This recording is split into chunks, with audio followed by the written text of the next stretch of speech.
All right, folks, it seems as though we are live on YouTube right now. Welcome, everybody, to the Do Dissidents podcast. My name is Keaton Weiss, here with Russell Dobular. Hello.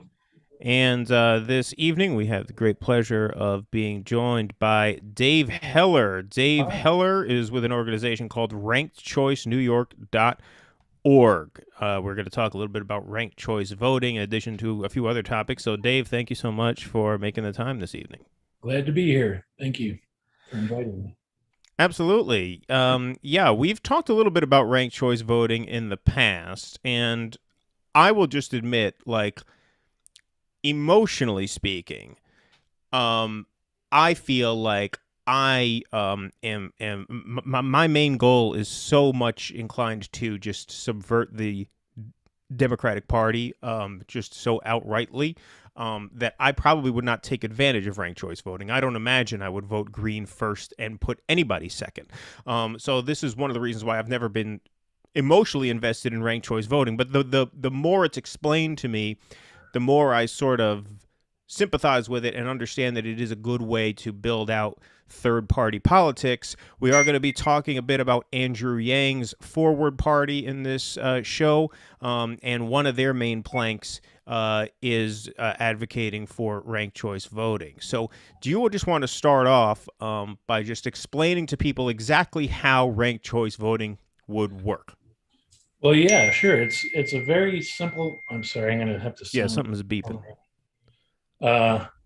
It's a very simple solution to a relatively complex problem, and that is when you go to vote, instead of having to make a choice between, a candidate you don't like and a candidate you really hate, ranked choice voting allows you to vote to rank your ballot from in order of preference. So your first choice, second choice, third choice, blah blah blah.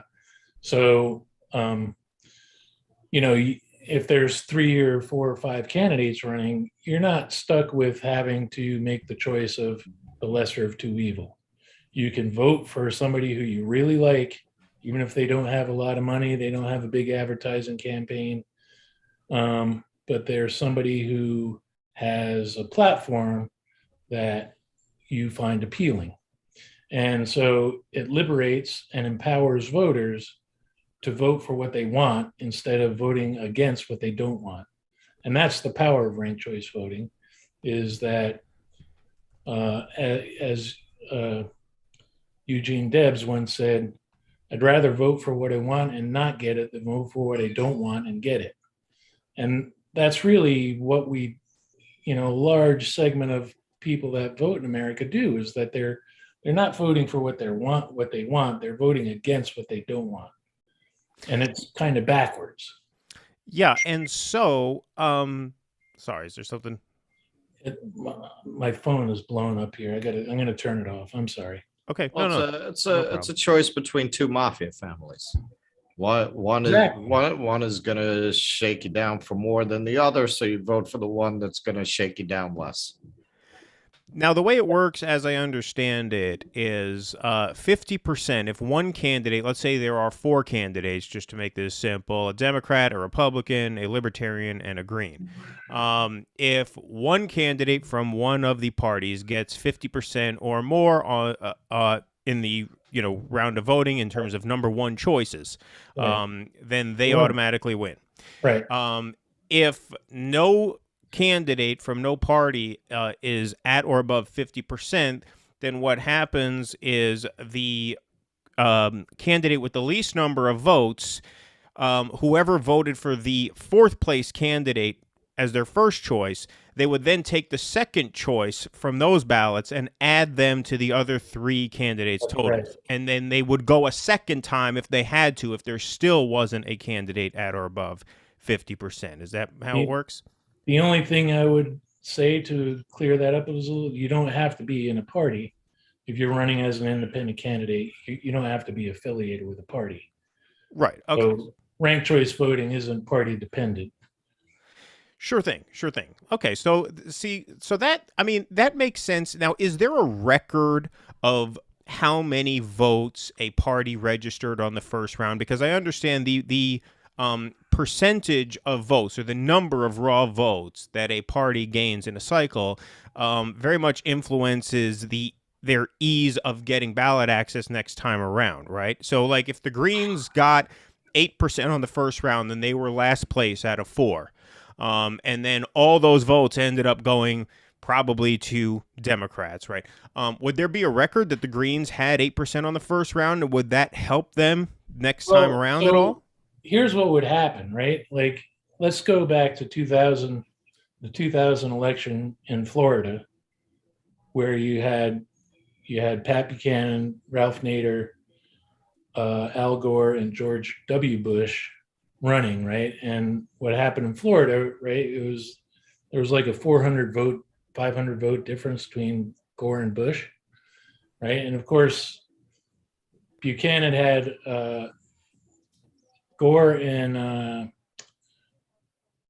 and Bush both had 48%. Nader had 3%. Buchanan had 1%. So in that scenario, Buchanan would have got eliminated. Most of his votes would have gone to Bush. Then Nader would have got eliminated. Most of his votes would go to Gore. He would have clearly won. But the thing is, like, if they had ranked choice voting, what would happen is Ralph Nader could have gotten, say, he might have even got more votes than Al Gore. But let's just say, well, because it would have taken the spoiler effect out. So what you're saying Right. is lefties who didn't want to vote for Gore, but who did anyway because it was a swing state and they didn't want Bush to win, would have voted for Gore, voted Nader first. No, that's fine. So let's just say Nader got 10% in that example, and this is a very good example to use. I'm actually happy that you brought that up. All right, Nader gets 10%. All right, he's still last. Let's say Buchanan got 20%. Right. Nader's votes then go to Gore. Okay, Right. but is that how the final vote is tallied in terms of a party getting ballot access the next time around? Because if a party's votes are just going to be erased anyway, if this doesn't help, I understand the point of ranked choice voting if you're saying, okay, we can funnel votes into these new parties, which then helps them build towards ballot access and makes the process a little bit easier, opens up the process for them a little bit more to build cycle on top of cycle. If their votes are just getting erased if they're fourth place, then I don't really see how it works to accomplish that goal. Well, okay, so ballot access varies from state to state radically. Like where I used to live in California, if it depends on the percentage of your registration. Like if you can maintain, I think 1% registration, you get ballot access. Here in New York State, it used to be that if your candidate for governor got 50,000 votes or more, that party got ballot access. Well, what happened was that Cynthia Nixon ran on the working family right? party. Yeah. And, Cuomo didn't like that she took some of his votes, like he owned the votes, so he wanted to blow up my phone. Oh, sorry, it might be filming from the computer. It's coming from my computer. Yeah. So he wanted to blow up the Working Families Party, so he changed the rules. So now a third party needs to get like 145,000 votes or 2%, whichever is more, and not just for governor now. Now it's for governor and president.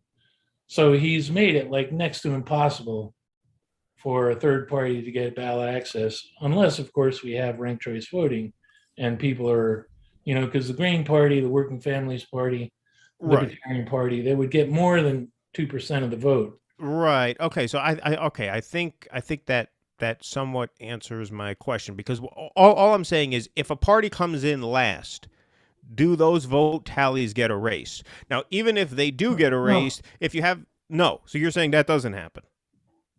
Well, Those they votes get, still register so that yeah, they yeah, get yeah, so yeah. right.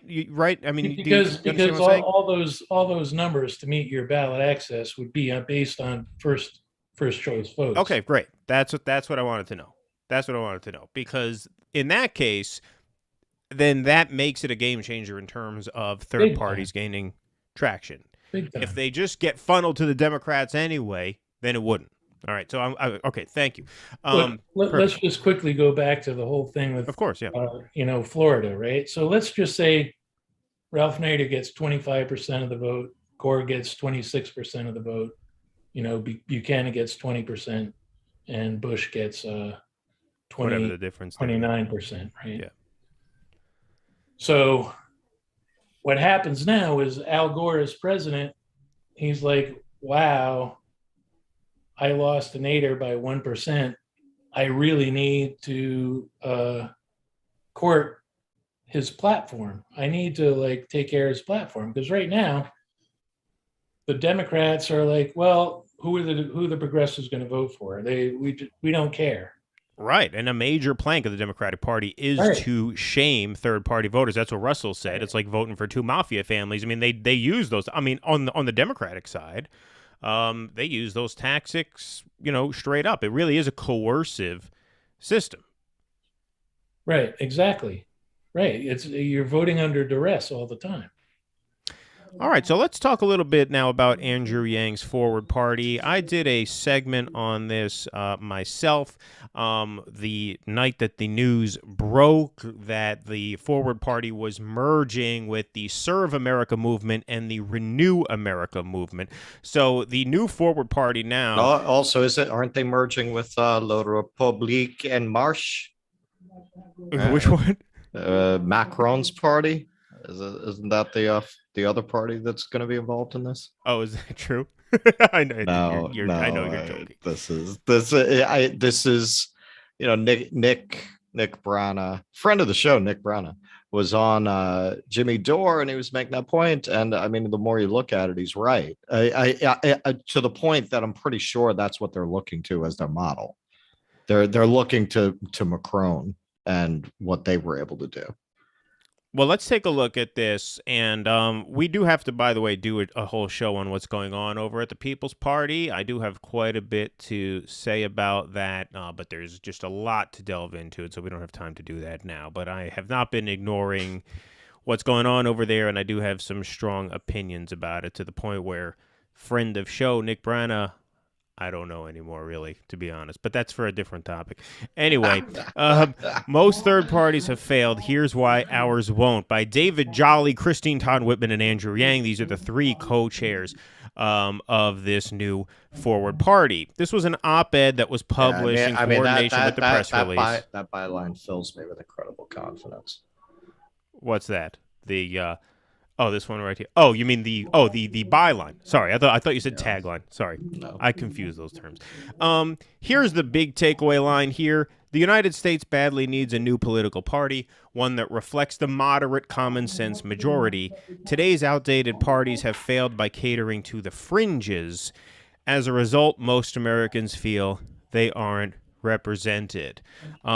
This absolutely raises some red flags here. I happen to like Andrew Yang quite a bit. I know that is somewhat of a minority opinion in this online left space. I think Andrew Yang is a guy who, thinks big. He has big ideas, and I think he means well. I honestly do feel that way. I'm not just saying that because my friend works for the Forward Party. I feel that way. The problem with Andrew Yang, in my opinion, is he doesn't strike me as a very politically minded person. That's why his mayoral campaign fell apart despite having a big lead. He doesn't strike me as a political guy. He strikes me as this sort of innovator, this entrepreneur, this thinker whose heart is in the right place. But the fundamental flaw in that op-ed is the assumption that the people who are in the market for a third party are in the market for a third party because they feel that the two major parties are too different. The reason people are in the market for a third party is because they feel the two major parties are too similar. The point of a third party is to appeal to people who feel that Democrats and Republicans are too similar, not that they are too different. And Yang is a guy who ought to know that and be able to express that forcefully, because his key issue, the UBI, is a perfect example of an issue that a new party can and should, in my opinion, since he's the guy running it, build itself around. Their motto, not left, not right, forward. Okay, fine. That's fine. I would prefer them to be further left than they are, but that's fine. Okay. UBI is a policy that is really neither left nor right. It's left in the sense that it is redistributive, obviously, because you're giving people cash every month. It's not left in the sense that it's not really based in any sort of labor actions that are going to directly threaten capitalist power. And so you could say it's not really a left position in that way, but it's certainly not a right-wing position either. So this is a perfect example of a policy that is not so much in the center. It's not halfway between the Democrat and the Republican Party.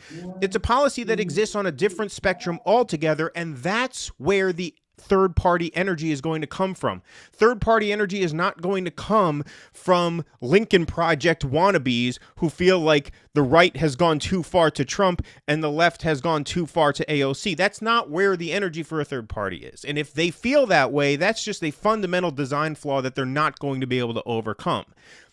Christine Todd Whitman might feel that way. David Jolly might feel that way. I think Yang is smarter than that, whether he knows it or not.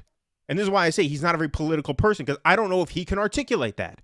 I hope he can. I hope he learns to, because I think he means well. I think this forward idea shows some promise, but this op-ed ain't it, man. Like, this op-ed is a disaster. Well, it was interesting that the op-ed avoided economics altogether. It exclusively brought up culture war issues. It exclusively brought up gun control, abortion, these things. It didn't talk about healthcare, didn't talk about wages, it didn't talk about economics at all.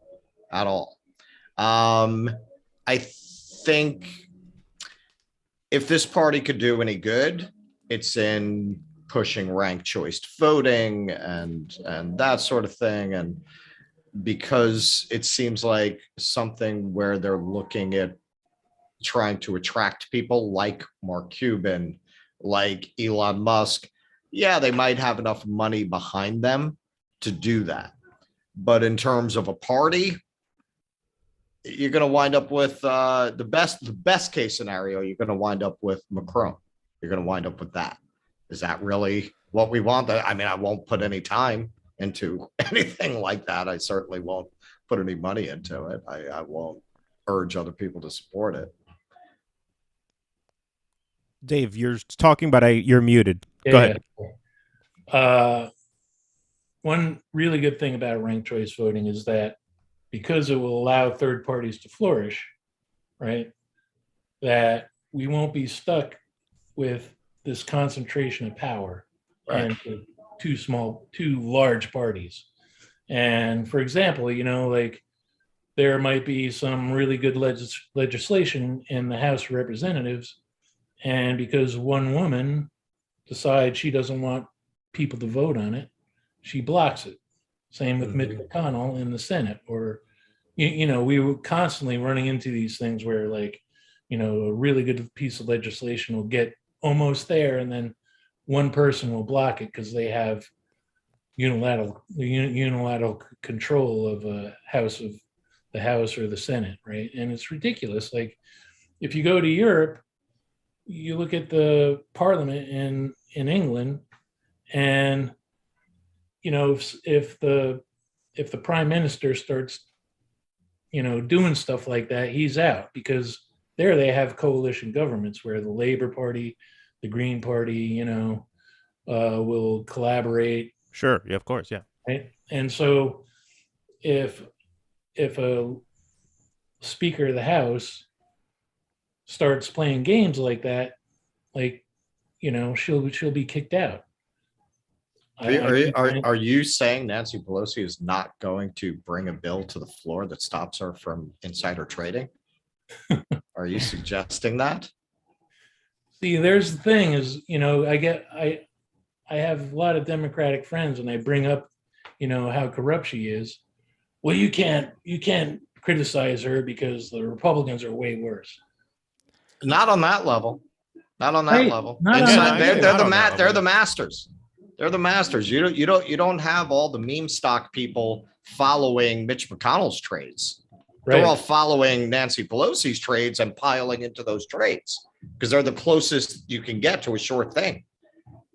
Look, right before she takes her trip to Taiwan, you watch. Paul Pelosi is going to take $5 million in options on Northrop Grumman. Yeah, exactly. He's going to divest from whatever airline she uses to get there, too. But we really do, we need to decentralize. That was a dark joke. How's that for dark humor? What's that? I like that. We need to decentralize the power. And, you go to the grocery store, you go to the produce department. Imagine if you went to the produce department and your choices were red delicious apples and, golden delicious apples. That's it. Or you only had choice between, Coke and Pepsi, and that was it, right? We go to the grocery store and we have these abundant choices we can make. We're not stuck with two choices. Yet for some reason, people think when they go to vote, they've only got two choices. Well, we should not think that way. We should have a choice between Democrat, Republican, Forward Party, Green Party, Libertarian Party, Peace and Freedom, Working Families. We should have absolutely, 100%. We should have 10 different strong parties, not two. And that was a major thrust of Forward before they did this merger, because see, until they did this merger and basically committed to entering the arena as their own sort of independent electoral force, they functioned more or less as a PAC whose single issue was democracy reform, ranked choice voting, opening up the system, taking away hurdles to third parties. I'm all for that. I hope, and I don't really have any reason to think that they wouldn't continue with that as a main plank of their party moving forward, although now, obviously, they're going to be a little bit more self-serving by definition because now they're going to run their own candidates as their own party. This is what George Washington warned against parties because he said parties are going to grow to a point where they become self-interested above all else. Right. But anyway, that's what's going to happen. Hopefully, like you said, they do stay committed to things like ranked choice voting and just opening up the process to more parties. And this is why, look, as much as that op-ed made me vomit in the mouth a bit, I think it would be a terrific thing if Mark Cuban ran, especially if it's against Biden and Trump. I think Cuban would win. I think Mark Cuban would win as an independent. Probably. Against Biden and Trump. Well, because he is a star. He's a big name. He's a star. People know who he is. He's a TV guy, just like Trump was a TV guy. They know him. They like him. This costplusdrugs.com website that he has is a fantastic thing. That's like that. For people who don't know what that is, he opened up this online pharmacy which sells generic versions of very expensive drugs. Cancer drugs, birth control, all kinds of things. And they mark it up 15% plus $8 shipping and handling. So, you got people who are getting leukemia medications that would cost them thousands of dollars a month if they didn't have insurance or if they had shitty insurance, getting it for $50 a month. I mean, it's really an amazing thing. It's a life-saving thing that he's doing, and it's a throwback to the pre-Cold War sort of social responsibility of corporate America, where these corporations, while communism was actually a threat, while the Soviet Union was still kicking, corporations had to feel some pressure not to fuck over the people too hard, because if they did, they were afraid that communism would gain a foothold here in the U.S. Right. And so you had corporations sort of make an effort not to be too craven, too just bloodthirsty in their pursuit of profit at any expense to the social fabric. And when they stepped out of line, politicians cracked down on them. U.S. Steel reneged on the union worker contract. They raised prices when they promised not to. JFK threatened to investigate the hell out of them. He said, you're going to put those prices back to where you said, or else we are going to look at every credit, every debit, every transaction, every deduction you took, and we're going to prosecute you if there's anything wrong with those statements. And they backed off because that was during the Cold War. The government felt a real responsibility to make sure that corporations sort of, acted with the public good in mind.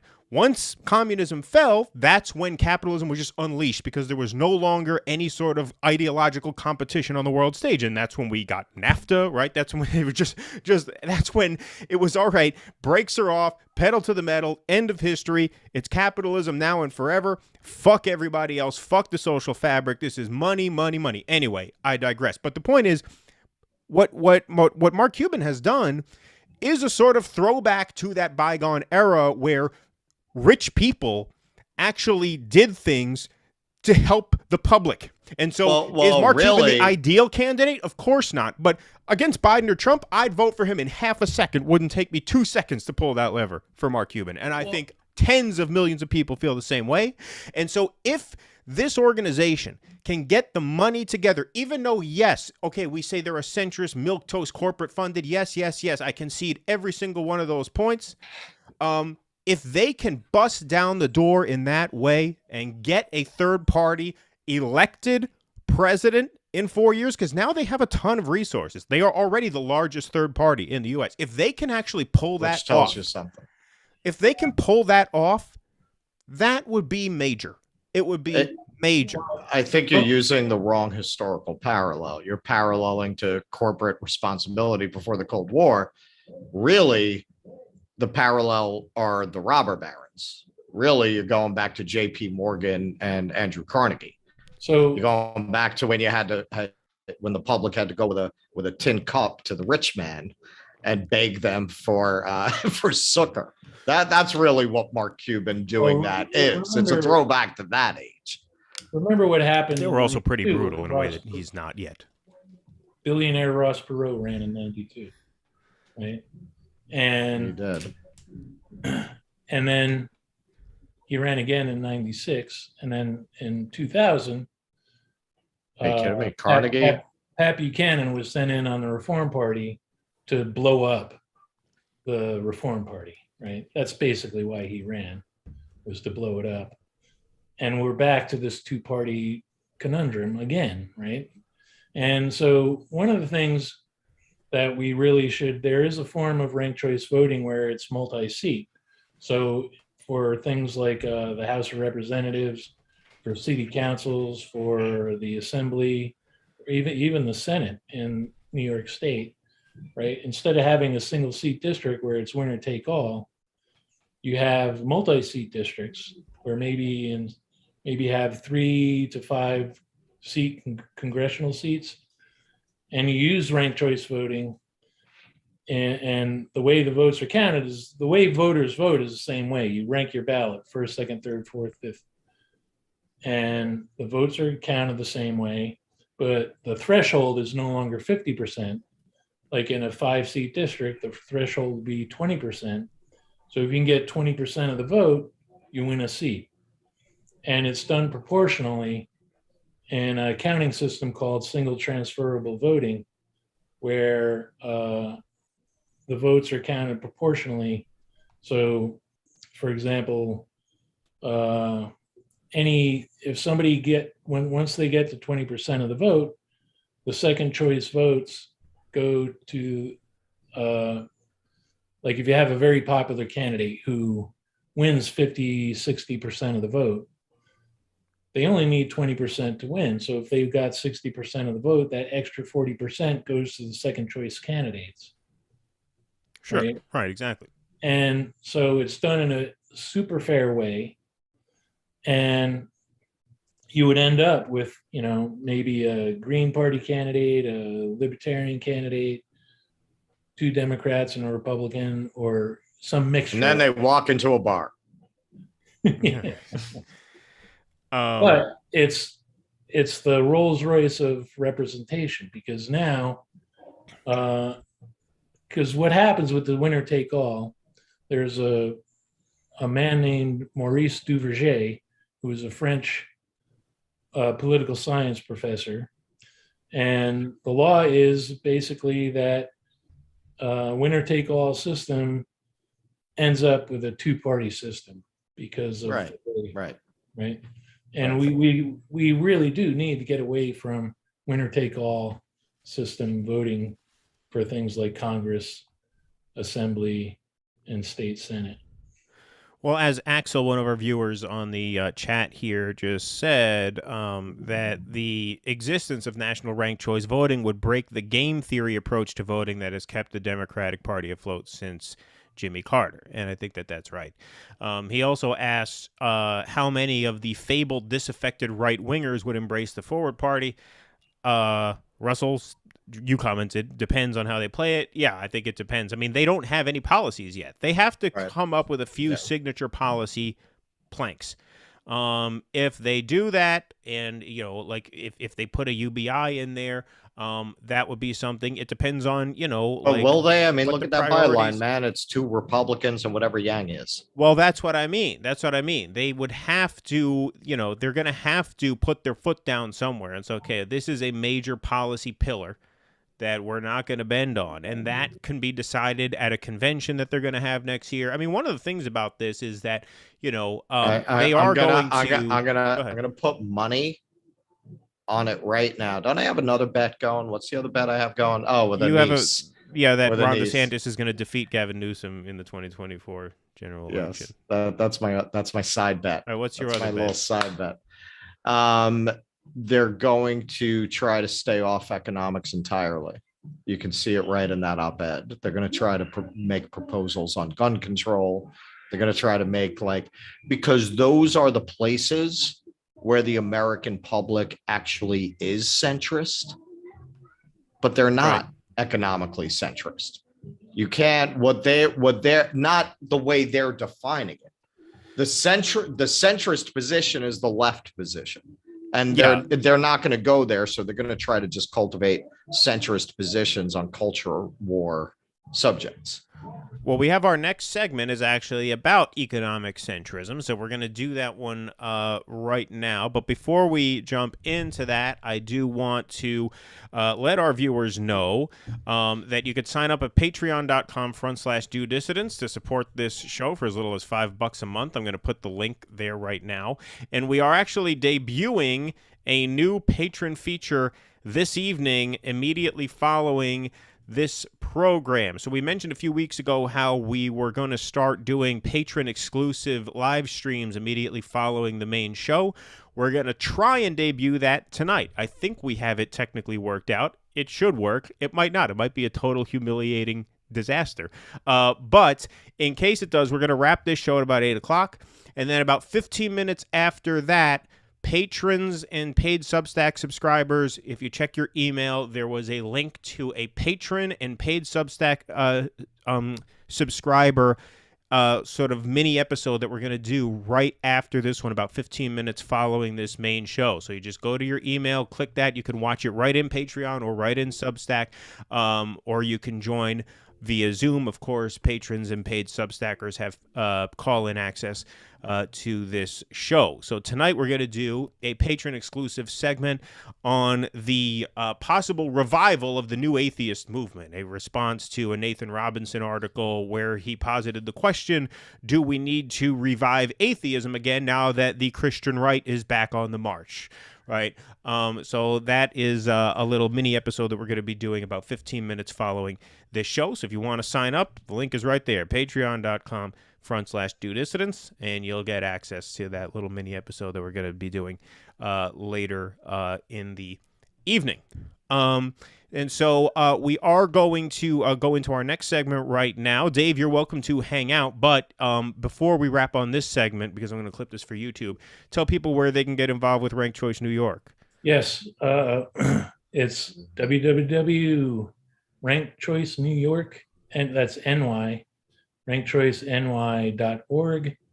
And we're basically an education group.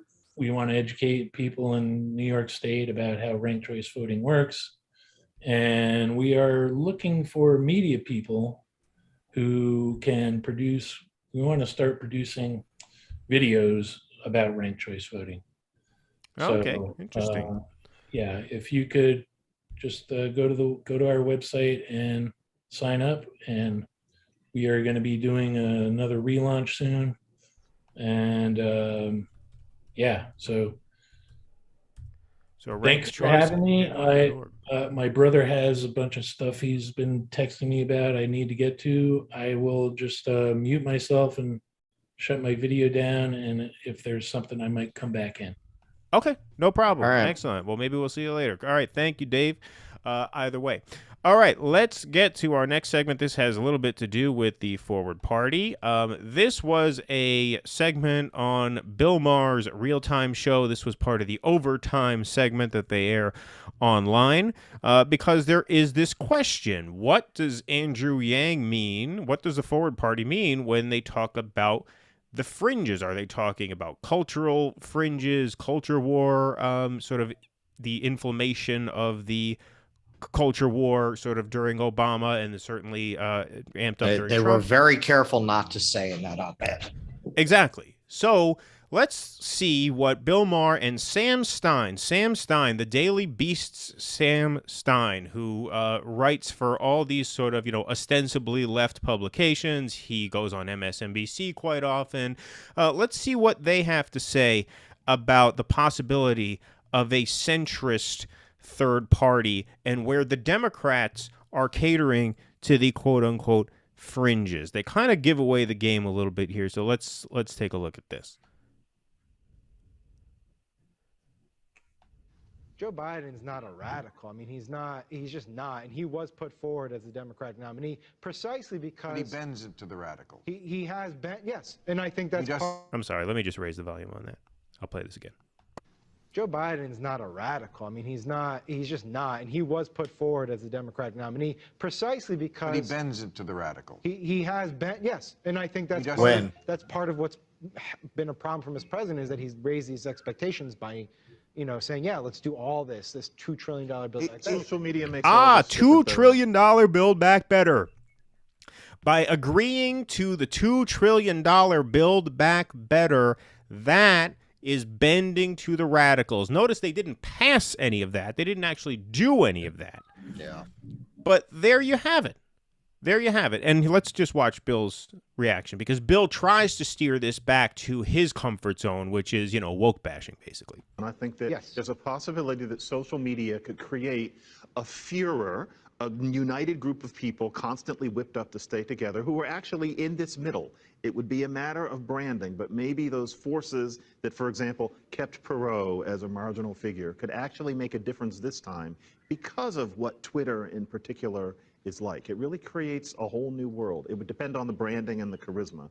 But I can imagine that maybe it would be different this time because of these things in our pockets and the way it unites groups together. It can create a new group, in other words. Well, I think what would happen, my prediction, is you could have it like a sensible middle party, and it would then what would happen is it would force the Democrats to go back to being the sensible middle party.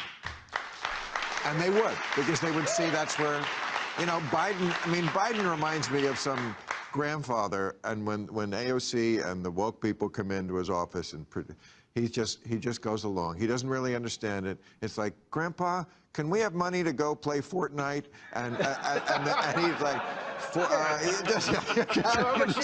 Okay, first, this is just such nonsense.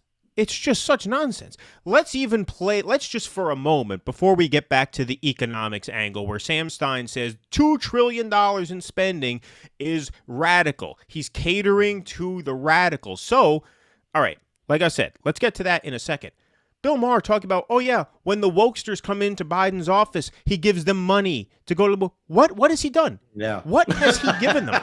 Can you name one actual policy concession that Biden has made, even to the woke elements of the Democratic Party, which Russell and I have criticized plenty, right?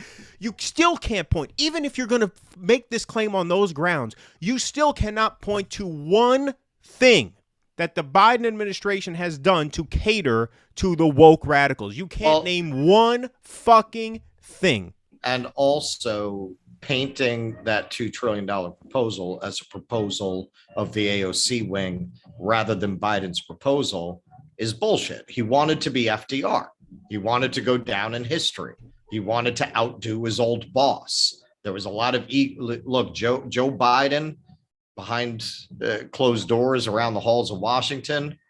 He's been getting laughed at for decades. Obama's people laughed at him. He's got a lot of deep insecurity. He's not the smartest guy in the world. He wanted to be this historic president.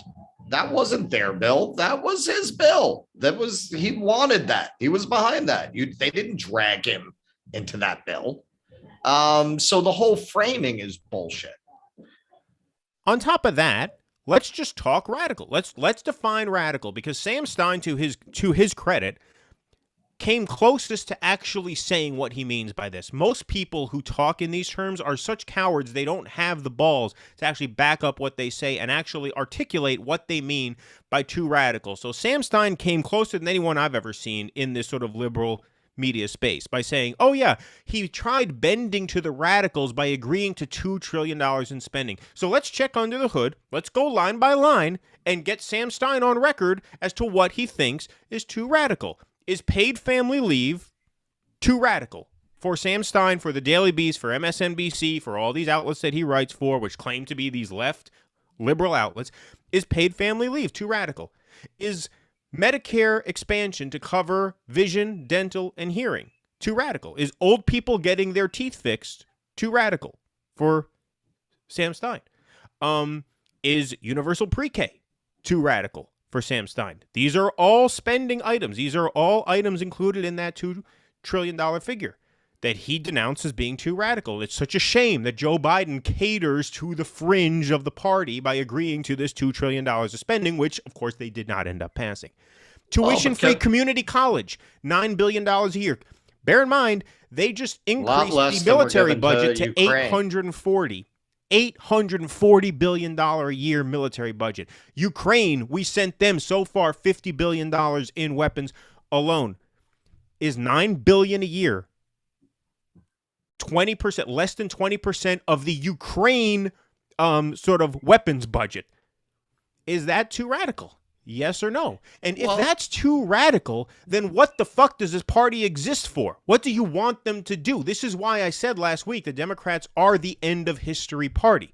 They are the party that says, we made it to the finish line. We're just going to coast from here until the sun explodes and swallows the earth. We're going to do nothing from here on out. Because if you think that tuition-free community college is too radical, then you are a fucking nihilist. You are a nihilist. You believe in nothing. You believe that government should do nothing.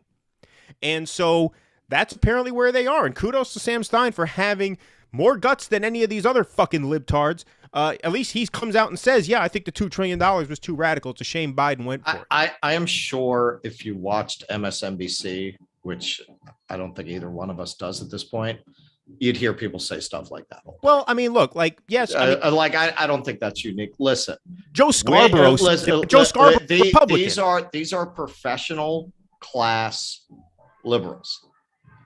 We're the fucking peasants. They don't care about us. They're not interested in us. All the things that would have been provided in that $2 trillion, that was part of their employment contract when they got hired.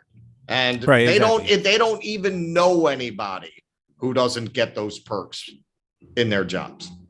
They don't hang out with anybody like that. They might interact with their domestic help a little bit. Those would be the only people probably that they encounter on a regular basis who don't have those things built into their employment.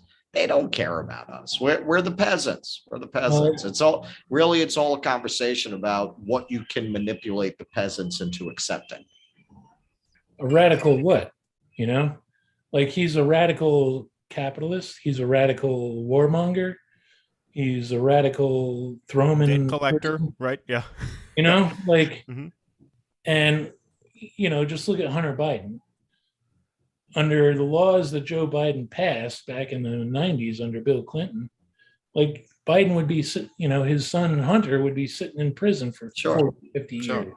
Yeah, right? there's a wonderful little Instead- side-by-side video that made the rounds on Twitter of Joe Biden bragging about these like draconian I saw that, sentences that he wrote into the crime bill, and the other side of the split screen is his son haggling with a hooker over the amount of crack he's buying.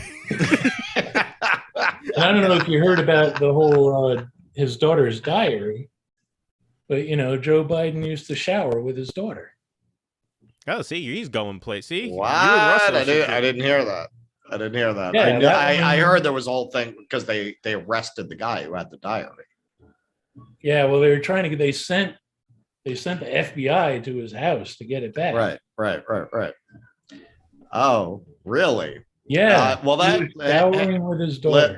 Listen, we a long time ago, and Keaton felt we'd get demonetized if we used it, but Paul Joseph Watson did a compilation before. That was before we were on YouTube. I wasn't worried about getting demonetized. I was worried about getting the Facebook channel shut off. Right. Yes. And look, he did. We always say it. Matt Taibbi always makes this observation. We have a bifurcated media. It's not that the right is inaccurate in so far as when they go after the left, they're making it up. In my experience, 90% of what they have to say about the left is true. There's another 10% that's over the top or bullshit or propaganda. 90% of when they start digging into the left is stuff the left just doesn't want to talk about, and vice versa. Well, when they start, Paul Joseph Watson did a compilation, the most comprehensive I've ever seen, of Joe Biden interacting with young girls, childhood and early adolescent. No reasonable person could really watch that compilation. He's not making it up. It's not CGI. Nobody debates that these are real clips. No reasonable person could watch that and say that's okay. That's kosher. His behavior there is normal, that there's nothing weird going on in the way that he's touching and interacting with these girls. No, you can't say that. I'm surprised he wasn't a friend of Epstein's, to be honest. All right, well, let's move on to Epstein. Well, that's the thing, this is the source of Joe Biden's great resentment. He has a little kind of Nixonian resentment for the Washington elites because they never really accepted him.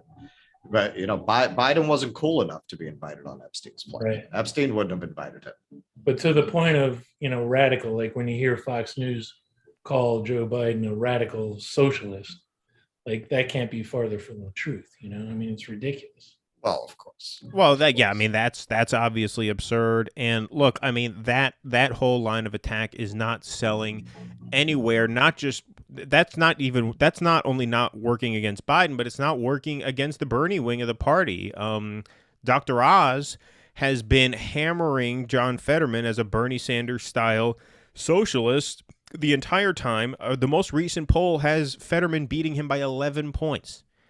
And so that whole line of attack has just proven to be completely impotent. Well, we don't know how much of that is the Snooki vote, though. Exactly. It's got the Snooki vote locked down. Exactly. All right, let's move on to a slightly less controversial topic, which is 9/11 trutherism. We have some video of Donald Trump talking at his golf club, which he apparently leased out to the Saudi Arabian LIV golf tournament. It's such a bizarre thing. These are really cartoonish times where the Saudis are putting on a golf tournament as PR for their kingdom. And they're renting one of Trump's properties. And so some 9/11 families were upset about this. And so they asked Trump what the optics of this are, given the Saudi role in the financing of the 9/11 hijackers. Here's what he had to say. You're so closely associated with the city of New York. Yeah. You, of all people, understand the passion surrounding 9/11. What do you say to those family members who protested earlier this week and will be doing so again on Friday? Well, nobody's gotten to the bottom of 9/11, unfortunately, and they should have, as to the maniacs that did that horrible thing to our city, to our country, to the world. So nobody's really been there, but I can tell you that there are a lot of really great people that are out here today, and we're going to have a lot of fun, and we're going to celebrate, and money's going to charity. A lot of money's going to charity. And you have really the best players in the world, many of the best players in the world, and soon you'll probably have all of them. The best players in the world, and me, of course. Yeah, saying, hey, nobody really got to the bottom of that whole 9/11 thing. This reminds me of his famous line before the Super Bowl when O'Reilly confronted him about Putin, and Trump said, well, what, you think we're so innocent? We have our killers too. Yeah. This was the same thing. There are a lot of really, killers. Yeah, just really poking holes in the whole imperial project. And one of the things our friend Anis says all the time is that Trump just does not traffic in the fake innocence of the U.S. empire. And that just this kind of rhetoric just undermines people's confidence in the just basic goodness of the United States, which is really what liberals' core grievance against Trump is. It was I listened to this fascinating interview with Penn Jillette on a podcast, and he's a libertarian who voted for Hillary in 2016 because he knew Trump a little bit. He was on his game show, and he talked about how Trump was just this threat to the norms and how he was going to burn it all down when he became president. Now, this is a libertarian who I thought libertarianism is all about burning everything down. But anyway, he was very upset about Trump, and he kept insisting that Trump just followed through on his promise to just dismantle certain systems. And I think the interviewer's name is Dave Gillespie. I always forget the guy's name. But he says, well, before COVID, because Trump's COVID response was very chaotic in a way that you could say was very disruptive in that way. He says, pre-COVID, can you point to one policy that Trump actually committed that destabilized the system in a unique way? And Penn says, that's really tough. I don't know. It's just amazing because he goes on for a half hour before that talking about what a destabilizing force Trump is. And then he says, well, on immigration, Trump was really bad, but then again, Obama was really bad too. I think it was just the racism, the overt racism of Trump that was really shocking. And that's exactly what our friend Anis talks about, and that ties into this 9/11 comment and the Putin comment. It's not that what Trump does is especially damaging. It's that the rhetoric that goes along with it just makes it impossible for people to accept the innate goodness of the United States. Obama puts kids in cages, but talks as if he loves immigrants. Trump puts kids in cages and talks as if he's proud about it. And that is just very disruptive to the liberal psyche because, we're not supposed to feel good about draconian border enforcement. We're supposed to feel bad about draconian border enforcement. We're not supposed to undo draconian border enforcement. We're just supposed to cry about it. Whereas Trump gloats about it. And that's the same thing here.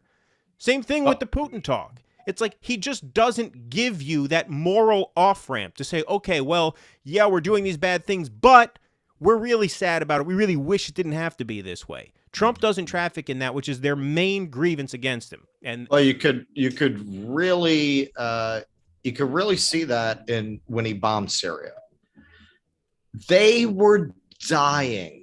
You mean when Trump bombed Syria? Just so when Trump bombed. Yeah, early on in his presidency. Yeah, early on, that you could see they were salivating to be let inside the tent. They really, really wanted to embrace Trump. They really wanted to reconcile with him.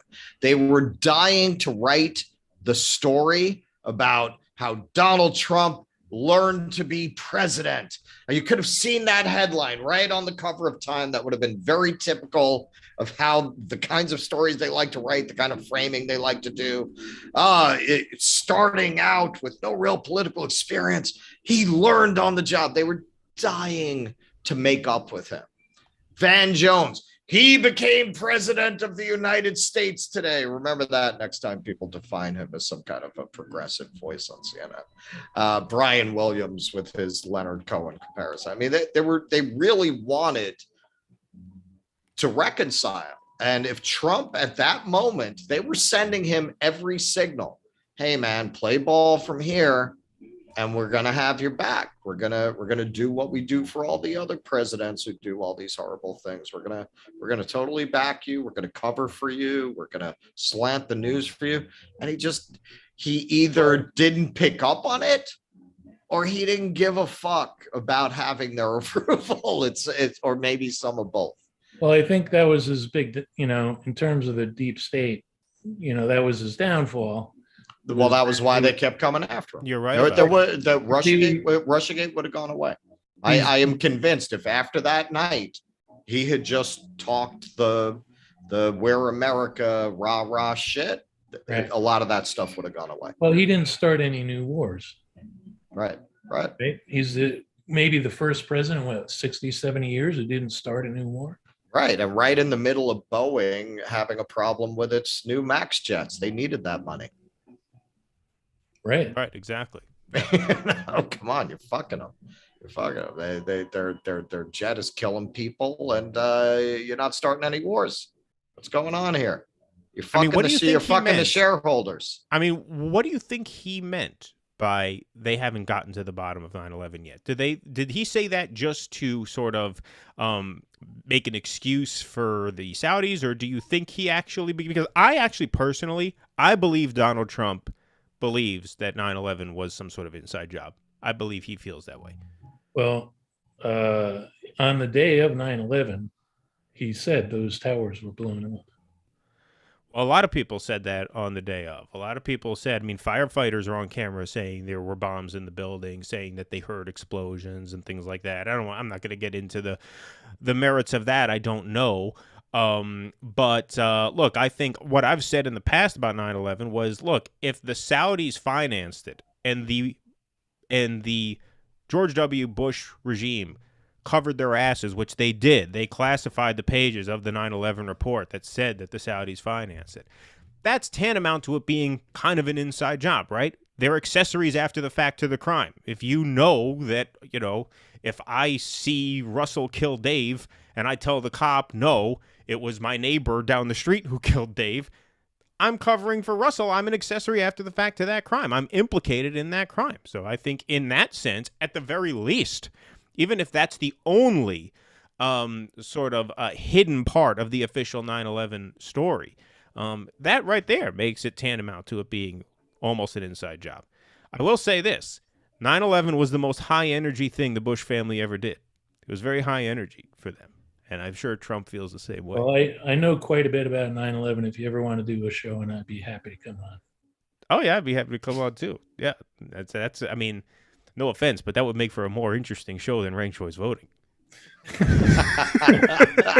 That'd be a lot juicier. It's taken me like 20 years to get through. So we're not doing Trump's comedy bit. Oh, on the trans thing? Oh, no, I forgot to cue that up. Maybe we shouldn't do the transphobia tonight. We should take a week off from that. Yeah, okay. But yeah, no, he did. I mean, that was one of his best bits. Go ahead. You could talk about it a little bit. We have a few minutes. No, if we don't have the clip, there's no point. All right. Well, maybe we'll get the clip for it next week. All right. Well, we'll talk about that because he did. I mean, that was the closest thing to his a campaign speech that he's given because it was in Washington, D.C. He was back in town. Right. He's certainly laying the groundwork to run.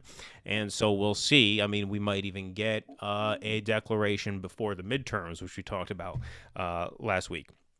All right, guys, so we are going to wrap at 7:58. We wanted to keep this show tight and on time because we are doing a patron-only podcast in about 15 minutes. I have it scheduled for 8:15. When I close out of this meeting, the computer has to do a little bit of work to compress this video so I can edit it, and so it'll take about 15 minutes to come back on the air. But patrons and paid Substack subscribers have the link to a patron-exclusive live stream on the possible new atheist revival that is coming up in about 15 minutes. So we're going to sign off right now. If you want access to these bonus streams, which we're going to try to start doing these every week. But we'll see how this goes. We'll see how technically this works out. I'm pretty sure I said it all up just right. Like the Talking Dead with less celebrities. Yeah, right, exactly. I'm pretty sure I set it up right, but so if not, I apologize in advance. All right, so everybody watching, thank you guys very much for watching. Thank you to our podcast listeners for listening. Patrons and paid Substackers, check your email and click on that second link. We'll see you back here on YouTube in private, unlisted YouTube land in about 15 minutes. Everybody else, thank you very much. Have a great evening. Thanks to Dave Heller for coming on. Really appreciate it, Dave. Thank you. Thanks for Thank having you, me. Dave. All righty, guys. We will see you